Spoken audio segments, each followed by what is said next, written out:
A very good morning to all of you. Welcome to my channel NG Medicals. तो आज मैं लेके आई हूँ एक new topic that is obstetrical shock. As you can see that first of all हम start करेंगे shock से. So first of all what do you mean by shock? तो शॉक इज़ अ कंडीशन जिसमें प्रॉब्लम क्या आती है कि हमारी बॉडी यानी कि हमारी बॉडी के अंदर जो सर्कुलेटरी सिस्टम है जो कि हमारी पूरी बॉडी को ब्लड का सर्कुलेशन प्रोवाइड करता है, इसमें कहीं ना कहीं प्रॉब्लम आने की वजह से क्या हो रहा है कि आपके पास जो न्यूट्रिएंट्स मिलने चाहिए, ऑक्सीजन या अदर न्यूट्रिएंट्स ब्लड के थ्रू, वो हमारी बॉडी में सर्कुलेट नहीं हो पा रहे हैं. साथ ही साथ इसके अलावा जो वेस्ट मटेरियल है जो कि बॉडी से बाहर निकल जाना चाहिए with the help of the kidney, वो भी ठीक से नहीं हो पा रहा है. क्यों? क्योंकि हमारी बॉडी का सर्कुलेशन प्रॉपर नहीं है. किडनी को ब्लड चाहिए अपना काम करने के लिए, ब्लड नहीं मिल पाएगा तो किडनी भी फंक्शन नहीं कर पाएगी. सो प्रॉब्लम यहाँ पे क्या आएगी कि कहीं ना कहीं हमारी बॉडी का मेटाबॉलिक प्रोसेस डिसबैलेंस हो जाएगा और हमारी बॉडी शॉक में चली जाएगी और टिश्यूज़ की डेथ भी हो जाएगी. सो ऑब्स्टैटिकल की मीनिंग क्या है? ऑब्स्टैटिक्स मीन्स ड्यूरिंग प्रेगनेंसी और डिलीवरी या प्रेगनेंसी के टाइम पे कोई भी शॉक जैसी कंडीशन अगर आ जाती है, then it will lead to the, या you can say that this is obstetrical shock. तो चलिए डेफिनेशन देख लेते हैं कि क्या कहती है हमारी डेफिनेशन. सो ये एक तरह की ऐसी कंडीशन है, जैसा कि मैंने आपको पहले बता दिया, कि आपकी बॉडी का जो सर्कुलेटरी सिस्टम है, ब्लड का सर्कुलेशन, वो कहीं ना कहीं कोलैप्स हो रहा है. कोलैप्स मीन्स बंद हो रहा है या कहीं ना कहीं वो डिप्रेस हो जा रहा है. डिप्रेस होने की वजह से क्या होगा? सेम प्रॉब्लम आएगी कि बॉडी के अंदर जो न्यूट्रिएंट्स की ज़रूरत है, जो ऑक्सीजन सप्लाई की ज़रूरत है, इट विल नॉट गेट, ठीक है, बाय द मदर के पास वो ऑक्सीजन सप्लाई और न्यूट्रिशन सप्लाई नहीं पहुंच पाएगी. इवन उनके जो वेस्ट मटेरियल हैं जो कि मदर के हेल्थ को मेंटेन करके रखते हैं, वो भी ठीक से नहीं निकल पाएंगे. That will lead to the obstetrical shock. So main या मोस्ट कॉमन कॉम्प्लिकेशन आप कह सकते हो कि ऑब्स्टैटिकल शॉक की वजह से कहीं ना कहीं मदर एंड बेबी दोनों की डेथ हो सकती है. नेक्स्ट अगर हम बात करें तो classification. So classification is along with, we are going to see the classification along with causes. हम यहाँ पे क्लासिफिकेशन के साथ कॉजेज भी देखेंगे. सो क्लासिफिकेशन हमारे 4 पार्ट में डिवाइड है. फर्स्ट है आपका हाइपोवॉलेमिक शॉक. ठीक है, तो हाइपो मीन्स होता है डिक्रीज, वॉलीमिया या वॉलेमिक मीन्स होता है फ्लूइड. इसका मतलब सिंपली निकलता है कि कहीं ना कहीं बॉडी के अंदर फ्लूइड डेफिसिट हो रहा है, और यू कैन से दैट कि ब्लड की डिफिशिएंसी हो रही है या आपके वाटर की डिफिशिएंसी हो रही है, जिसकी वजह से हाइपोवॉलेमिक शॉक हो रहा है. इसके बाद हम देखेंगे कार्डियोजेनिक शॉक. तो कार्डियो का मीनिंग ही होता है हार्ट. तो हार्ट में कहीं ना कहीं अगर कोई प्रॉब्लम आ जाती है तो it will directly lead to the decrease और सप्रेस योर ब्लड सर्कुलेशन और सर्कुलेटरी सिस्टम. तो कार्डियक में कोई प्रॉब्लम आने की वजह से मदर के अंदर ये प्रॉब्लम या ऑब्स्टैटिकल शॉक क्रिएट हो सकता है. नेक्स्ट है आपका neurogenic shock. So neuro means होता है brain, it is related to the brain. So अगर ब्रेन के ब्लड सप्लाई में कोई भी प्रॉब्लम आती है तो brain will never get the effective oxygen supply, then it will lead to the obstetrical shock into the mother. ठीक है, इसके कई सारे रीज़न हो सकते हैं, वो हम आगे देखेंगे. फॉर एग्जाम्पल कोई इंजरी हो गई, कोई एक्सीडेंट हो गया या स्पाइनल कॉर्ड कोई इंजरी हो गई, then brain will never get the oxygen और proper nutrition from the blood. Next आ जाते हैं सेप्टिक शॉक की. अगर बात करें तो सेप्टिक जो है वो वर्ड बना है सेप्टिसीमिया से. सेप्टिसीमिया मीन्स होता है infection into the blood. Complete blood में अगर कोई इन्फेक्शन हो जाएगा किसी भी रीज़न की वजह से, तो आपके बॉडी में इन्फेक्टेड ब्लड सर्कुलेट होगा. इन्फेक्टेड ब्लड सर्कुलेट होगा तो आपके टिश्यूज़ डैमेज हो जाएंगे. टिश्यूज़ डैमेज हो जाएंगे तो आपके वाइटल ऑर्गन्स डैमेज हो जाएंगे, एंड प्रॉब्लम एट लास्ट क्या आ जाएगी? ऑब्स्टैटिकल शॉक में कन्वर्ट हो जाएगी. सो मैंने आपको पहले बताया hypovolaemic shock, it will further divided into the 2 part. एक है आपका हैमरेजिक एंड दूसरा है आपका नॉन हैमरेजिक. सिंपली हाइपोवॉलेमिक को मैंने आपको बता ही दिया है कि अगर कहीं ब्लड सर्कुलेशन या ब्लड सप्लाई डिक्रीज हो रही है या आपके बॉडी का वाटर डिक्रीज हो रहा है, एक्सेसिव फ्लूइड लॉस हो रहा है, तो हाइपोवॉलेमिक शॉक होगा. ठीक है, तो अगर ये हैमरेज की वजह से हो रहा है, it will considered as the haemorrhagic hypovolaemic shock. और बिना किसी हैमरेज की वजह से हो रहा है, बिना किसी एक्सीडेंट की वजह से हो रहा है, तो it will lead to the non haemorrhagic hypovolaemic shock. Okay, तो अभी तक हम लोगों ने क्लासिफिकेशन देख लिया था. Now we are going to see the causes on the basis of the classification. तो जैसे कि मैंने आपको बताया कि मैं कॉजेज और क्लासिफिकेशन साथ ही में बताऊंगी। क्लासिफिकेशन हमने देख लिया है, कॉजेज देख लेते हैं उन्हीं क्लासिफिकेशन के। फर्स्ट आता है आपका हेमरेजिक शॉक। तो हेमरेजिक शॉक किन किन वजह से हो रहा है वही आपके कॉजेज कन्वर्ट हो जाएंगे। फर्स्ट है आपका PPH, that is postmortem haemorrhage. अब व्हाट इज पीपीएच?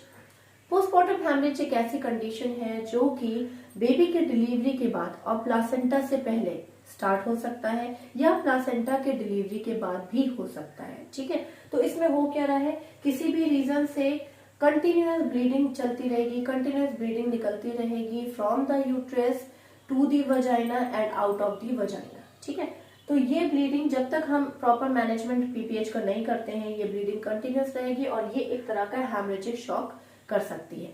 नेक्स्ट आ जाते हैं प्लासेंटा प्रीविया। तो प्लासेंटा प्रीविया क्या है ये हमें डायग्राम के थ्रू हम देख सकते हैं। नॉर्मली क्या होता है कि प्लासेंटा जो कि एक टेम्पररी ऑर्गन है, हम सब जानते हैं कि placenta is a temporary organ, और ड्यूरिंग डिलीवरी ये बन जाता है मदर के अंदर।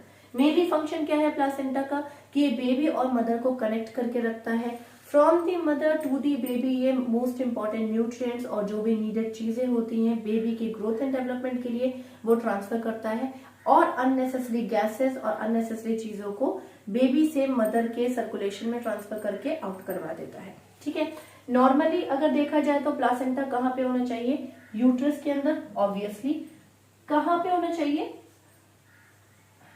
एट दी अबव पोर्शन, या आप कह सकते हैं कि upper portion of the uterus, uterus के ऊपरी भाग में होना चाहिए। ठीक है, लेकिन प्लासेंटा प्रीविया में प्रॉब्लम क्या आ रही है कि प्लासेंटा जो है किसी भी रीजन की वजह से यूट्रस के लोअर यूट्राइन सेगमेंट में जाकर के कन्वर्ट हो जा अटैच हो जा रहा है। ठीक है, तो प्लासेंटा यहाँ पे क्या कर रहा है, लोअर यूट्राइन सेगमेंट में अटैच हो रहा है। अब प्रॉब्लम क्या हो रही है, प्रॉब्लम ये हो रही है कि लोअर यूट्राइन सेगमेंट हमारा होता है थोड़ा सा नैरो यानी कि पतला।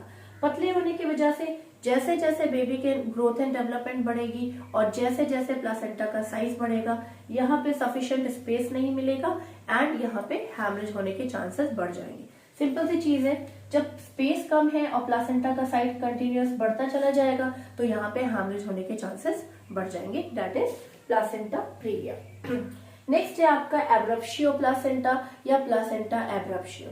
तो प्लासेंटा एब्रप्शियो क्या है, जब प्लासेंटा जो है वो टाइम से पहले डिटैच हो जाए। ठीक है, normally situated placenta detach before the delivery of the baby. Baby की डिलीवरी से पहले अगर प्लासेंटा डिटैच हो जाए तो हम उसे कह सकते हैं कि प्लासेंटा एब्रप्शियो हो गया है। ठीक है, बेबी की डिलीवरी के बाद ही प्लासेंटा का निकलना बेहतर रहता है या हमेशा नॉर्मली बेबी के बाद ही प्लासेंटा बाहर आता है, लेकिन एब्रप्शियो प्लासेंटा में प्लासेंटा बाहर आ रहा है और बेबी बाद में। ठीक, तो यहाँ पे क्या हो रहा है, कहीं ना कहीं डिटैचमेंट हो रहा है प्लासेंटा का और हैमरेज होने के चांसेस इंक्रीज हो रहे हैं। नेक्स्ट आ जाते हैं आपका यूट्राइन रप्चर। यूट्राइन रप्चर का मतलब है कि यूट्रस कहीं ना कहीं फट गया है या टॉर्न हो गया है या रप्चर हो गया है। उसका कोई भी रीजन हो सकता है कि कॉन्ट्रैक्शंस बहुत ज्यादा हाई आ रहे हो सकता है कि बहुत तेजी से पुश कर दिया गया हो ड्यूरिंग डिलीवरी मदर के एब्डोमेन के ऊपर, जिसकी वजह से यूट्राइन रप्चर हो गया। Once uterine rupture it will convert into the haemorrhagic shock. ठीक है, नेक्स्ट आ जाता है आपका इक्लेम्शिया। तो इक्लेम्शिया एक ऐसी कंडीशन है, it is a combination of the seizures and the coma. ठीक है, तो इसमें क्या प्रॉब्लम आ रही है, मदर को सीजर्स आने लगते हैं और मदर को कोमा की कंडीशन आ जाती है। तो सिंपल सी चीज है, अगर किसी भी वुमेन को या किसी भी पर्सन को सीजर्स आएंगे तो वहां पे इंजरी होने के हाई चांसेस हो जाएंगे। तो ड्यूरिंग कह सकते हैं कि ड्यूरिंग डिलीवरी या ड्यूरिंग प्रेगनेंसी अगर उनको सीजर्स आते हैं तो क्या हो जाएगा, यहाँ पे यूट्रस रप्चर होने के हाई चांसेस बढ़ जाएंगे और ये हेमरेजिक शॉक में कन्वर्ट हो जाएगा। तो ये थे सारे कॉजेज हेमरेजिक शॉक के। Next we are going to see the non haemorrhagic shock. इसमें आपका आ जाता है hyper emesis gravidarum. Hyper means होता है इंक्रीज्ड, एमेसिस मीन्स होता है वॉमिटिंग एंड ग्रेविडरम मीन्स होता है ड्यूरिंग प्रेगनेंसी। तो हम सभी जानते हैं कि प्रेगनेंसी जैसे ही मदर प्रेग्नेंट होती है तो उसे वॉमिटिंग नॉजिया आता है, दैट इज नॉर्मल। लेकिन कब तक आता है, 3 मंथ या 3.5 मंथ तक अगर आ जाएगा इट्स नॉर्मल। अगर इससे ज्यादा एक्सटेंड हो रहा है it will considered as the hyperemesis gravidity. यानी कि एक नॉर्मल वुमेन को अगर 3 या 3.5 महीने तक वॉमिटिंग आती है तो आप उसे नॉर्मल मानोगे, लेकिन उससे ज्यादा अगर एक्सटेंड हो रही है तो आप उसे कहोगे कि ये एक तरह की हाइपर एमेसिस ग्रेविडिटी की कंडीशन है। अब क्वेश्चन ये उठता है कि प्रॉब्लम क्यों हो रही है हाइपर एमेसिस में। देखिए प्रॉब्लम सिंपल सी चीजें इसलिए हो रही है क्योंकि यहाँ पे हो रहा है फ्लूइड लॉस, या आप कह सकते हो एक्सेसिव फ्लूइड लॉस यहाँ पे हो रहा है due to the excessive vomiting. Next आ जाते हैं क्रोनिक डायरिया। सिंपल सी चीज है, डायरिया किसी को भी हो जाए तो फ्लूइड लॉस हो ही जाता है and fluid and electrolyte imbalance हो ही जाता है। क्रोनिक डायरिया का मतलब है कि ये एक तरह की डायरिया की सीवियर कंडीशन है जिसमें एक्सेसिव फ्लूइड लॉस हो रहा है और डिसबैलेंस हो रहा है अंदर का मेटाबॉलिक सिस्टम। सो नेक्स्ट आ जाते हैं amniotic fluid loss. Amniotic fluid loss, सबसे पहले हमें ये पता होना चाहिए कि ये एमनियोटिक फ्लूइड है क्या, देन हम इसके बारे में बात करेंगे। पहली चीज तो एक बेबी जो होता है वो सिंपली नहीं होता है मदर के अंदर, एक पाउच में होता है, उसको हम लोग एमनियोटिक सैक बोलते हैं। आप यहाँ पे देख सकते हो ये है प्लासेंटा और ये प्लासेंटा के बाद एक पाउच यहाँ पे बना होता है और उसके अंदर बेबी की कॉर्ड और बेबी सिचुएटेड होते हैं, ठीक है। और इस पाउच के अंदर क्या मिलता है आपको, एमनियोटिक फ्लूइड मिलता है। एमनियोटिक फ्लूइड का काम क्या है, ये सिंपली बेबी को प्रोटेक्शन देने का काम करता है, बेबी को न्यूट्रिशन देने का काम करता है एंड मोस्ट इंपॉर्टेंट बेबी के मूवमेंट में अंदर हेल्प करता है, ठीक है। तो अगर किसी भी रीजन की वजह से ये जो आपके मेम्ब्रेन है जिसके अंदर एमनियोटिक फ्लूइड भरा हुआ है, ये मेम्ब्रेन अगर टूट जाए या रप्चर हो जाए तो यहाँ से पूरा फ्लूइड लॉस हो जाएगा, that is known as amniotic fluid loss. Amniotic fluid loss की वजह से क्या प्रॉब्लम आएगी, सीधे सीधे नॉन हेमरेजिक शॉक मदर को हो सकता है। नेक्स्ट आ जाते हैं न्यूरोजेनिक शॉक के कॉजेस। न्यूरो मीन्स होता है ब्रेन, ठीक है। तो ब्रेन से रिलेटेड जितने भी कॉजेस हैं वो हम देखेंगे न्यूरोजेनिक शॉक में। पहली चीज आपका head and spinal cord injury आता है। तो हेड इंजरी किसी भी वजह से हो सकती है, मदर का एक्सीडेंट हो गया, मदर को सीजर्स आ रहे हैं या स्पाइनल कॉर्ड इंजरी हो गई, जिसकी वजह से क्या हो रहा है, सीधे सीधे ब्रेन की जो ब्लड सप्लाई है वो इंटरप्ट हो जा रही है एंड प्रॉब्लम क्या आ रही है कि सीधे सीधे न्यूरोजेनिक शॉक के चांसेस इंक्रीज हो रहे हैं। नेक्स्ट एक्सीडेंट और ट्रॉमा का मैंने आपको बता ही दिया है कि किसी भी एक्सीडेंट या किसी भी ट्रॉमा की वजह से कहीं ना कहीं ब्रेन में डैमेज हो सकता है और आपका सर्कुलेटरी सिस्टम डिसबैलेंस हो सकता है। यूट्राइन रप्चर भी मैं आपको समझा चुकी हूँ, सेम चीज यहाँ पर आएगी कि यूट्रस रप्चर होने की वजह से सीधे सीधे शॉक में मदर जा रही है। नेक्स्ट आ जाते हैं प्रेसिपिटेट लेबर। तो प्रेसिपिटेट लेबर जाने से पहले हमें ये पता होना चाहिए कि एक डिलीवरी 4 स्टेजेस में डिवाइड होती है, स्टेज 1, 2, 3 एंड 4। स्टेज 1 में आपका सर्विक्स कंप्लीट डायलेट हो जाता है यानी खुल जाता है, ठीक है। स्टेज 2 में बेबी की डिलीवरी हो जाती है, स्टेज 3 में प्लासेंटा की डिलीवरी हो जाती है और स्टेज 4 हमारी ऑब्जर्वेशन स्टेज होती है। नॉर्मली एक डिलीवरी 15 घंटे में हो जानी चाहिए, यानी 15 से 18 घंटे के अंदर अंदर एक डिलीवरी हो जानी चाहिए, ओके, ठीक है। प्रेसिपिटेट लेबर में क्या प्रॉब्लम आ रही है कि 3 घंटे के अंदर अंदर डिलीवरी हो जा रही है, ठीक। तो इसका मतलब 3 घंटे के अंदर अंदर का मतलब ही यही है कि कहीं ना कहीं यूट्रस के अंदर हाई कॉन्ट्रैक्शन या एक्सेसिव कॉन्ट्रैक्शन आ रहे होंगे और अगर एक्सेसिव कॉन्ट्रैक्शन आएंगे तो आपका यूट्रस रप्चर हो जाएगा और रप्चर होने की वजह से क्या होगा, ये एक तरह का हैमरेज में कन्वर्ट हो जाएगा, ठीक है।